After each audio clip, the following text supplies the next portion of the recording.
Je suis John Fitzgerald Kennedy, 35e président des États-Unis, et j'ai eu l'honneur de servir mon pays de janvier 1961 à novembre 1963.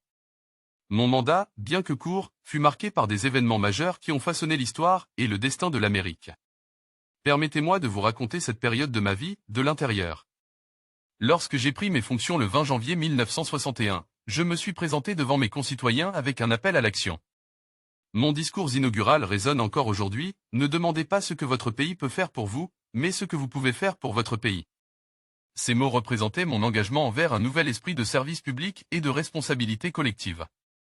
Dès les premiers mois de ma présidence, j'ai fait face à des défis de taille sur la scène internationale.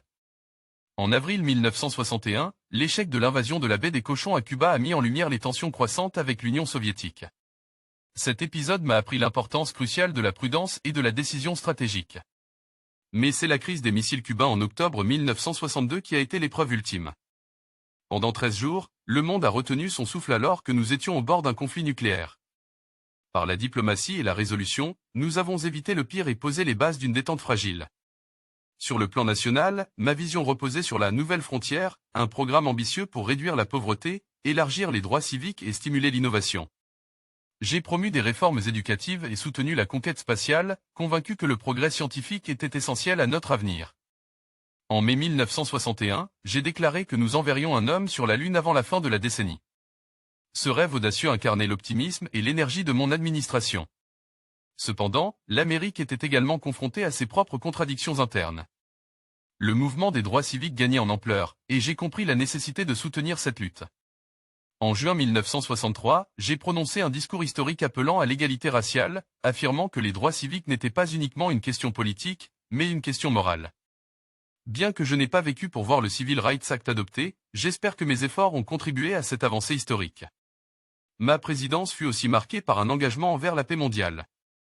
J'ai initié le traité d'interdiction des essais nucléaires en 1963, un premier pas vers le contrôle des armements. J'ai toujours cru que le dialogue, même avec nos adversaires, était préférable à la confrontation. Ma vie, bien que tragiquement interrompue à Dallas le 22 novembre 1963, reste un témoignage de l'importance de croire en ses idéaux. Je ne prétends pas avoir accompli tout ce que je voulais, mais j'ai essayé de diriger avec courage, compassion et conviction.